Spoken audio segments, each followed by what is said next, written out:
y'all, this is Lamont Jenkins from One People's Project, and it's May 21st, 2011. I am here at the 2011 Hessler Street Fair in Cleveland, Ohio.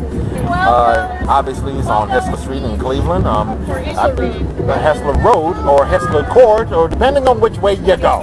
See, they named the court and the road Hessler. Anyway, good music, good food, good art, and having a good time. I interviewed a white supremacist here by the name of David Macko, and you probably see that video somewhere else. And I'm just glad that I had the opportunity to interview someone from the other side, you know, our side. Somebody who comes from the left, and being what kind of event it is, I think I owe it to the folks here at Hessler to interview somebody from the left. And I love who it is too, by the way, because it's a cat named Seth Tobocman, and he's for those who don't know, he is one of the creators of a comic book from back in the day called World War III. He's a political cartoonist, and he's from Manhattan's Lower East Side. Actually, he told me earlier that he was from here in Ohio. So he has a new book which brings him out here to Cleveland. I didn't know he was going to be here, and I thought it might be a good idea to interview him and find out what his new book is about, and we're going to go to that now, and hopefully you guys are watching this. I mean, after all, this is May 21st. This is the day that everything was supposed to end, and frankly, unless my mother isn't home, I'm not worried about anyone being raptured. It's going to hit glare. Understanding the Crash. All right. This is Seth Tobocman, and the new book is Understanding the Crash by Seth Tobocman, Eric Lawson, and you're going to have to pronounce her last name. Jessica Worrell, with a foreword by Doug Henwood. Would you want to tell everybody what the book is about? Yeah, this is a book about the financial crisis in the United States from a bottom-up point of view. It deals with the foreclosure of houses in Cleveland and Miami and other cities, and the role of the banking system in that collapse.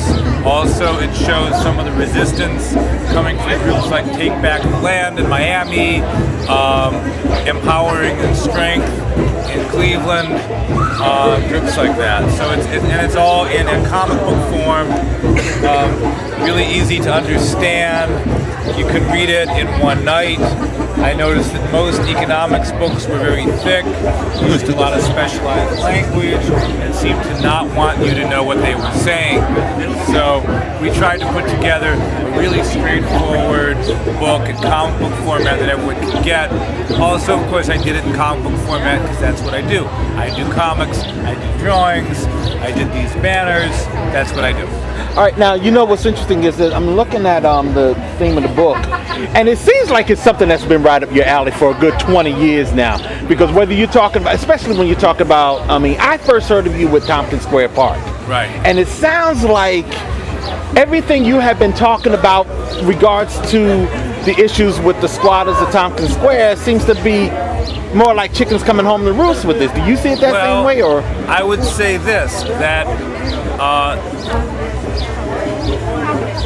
the United States had a housing problem for a long time. Right. Had a housing issue for a long time. It was a housing issue for very poor people. Mm-hmm. It is now a housing issue for everyone. And the base of that housing issue is that land is being bought and sold for profit rather than being treated as a place where people live. And the foreclosure crisis happened because people were speculating on houses and treating houses as a way of making money as opposed to as a resource for people to live in. So yeah, in that sense, the squatter movement always asserted that land belonged to the people, or rather, people were the stewards of the land. People couldn't buy and sell land, and in that sense, this is coming about on a greater scale now. Do you think you might be able to find any kind of solutions that come not from just that history, but from also the book as well. Because by now you would think that people would have gotten it. No, things take time. I'm not disappointed at all.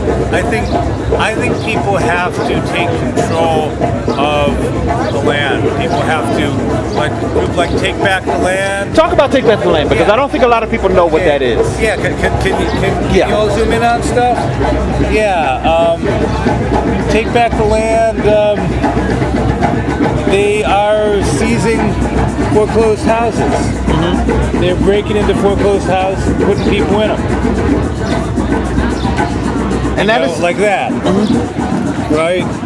And so they're saying, just because a bank foreclosed on a house doesn't mean people can't live in it. And so they're challenging the very basis of land ownership and land speculation in the United States. And that has been pretty successful over the past couple. They actually have been very, very successful at Miami because people realize a much bigger ripoff has taken place. And so even the police realize that if they went and moved in on Take Back the Land, they would look very bad because everybody knows that people have been defrauded on their mortgages. People have been defrauded out of their savings. So to go and take action against a few people who are trying to do something about it would look very bad. So yeah, in that sense, Take Back the Land have been very successful. Now we're here in Cleveland, Ohio right now. We're both from the East Coast. Right. What is it that you I don't know if there's anything in particular that brought you here to Cleveland. I mean, I know we have roots here, but what do you see here in Cleveland that folks will find that will resonate with them? Well, okay, this book actually came from Cleveland. Oh, really? My family is from Cleveland, although I've lived in New York since the 1970s, late 70s. But my aunt said, Seth, you ought to come back here and look at what's going on in Union Miles. And she took me around Union Miles, introduced me to some local organizers, some local people, and that became the subject of the book. Because if you go to the Union Miles, you will see a boarded up house on every single block. Every single block. And so that was where I started with the book, and then I researched other areas. I researched Miami, where you have a foreclosure crisis in a very different sense, because Miami was an area of very intense speculation, where people bought houses thinking they were going to make money. So they borrowed money to buy a house they couldn't really afford, assuming they were going to sell it 2 years later when its value increased, which is different from Cleveland, but it actually is part of the same process. And then I also researched what was going on Wall Street that made all of that possible. But the book really did come from Cleveland. It started with Union Miles, so I'm coming back to Cleveland to do a couple events about the book. Showed people here at Hester Street, showed at Max Bax. Max Bax being the local bookstore here. Local bookstore here, and hopefully also at what's called Visible Voices, and then do something there. And I'm also talking to some other groups in the city about doing events here over the next couple weeks. And for those of us who are not in Cleveland right now, or not in Cleveland watching this video, are they going to be seeing you around the country anytime soon? Over the summer, possibly? Somebody's just got to get me there. All right.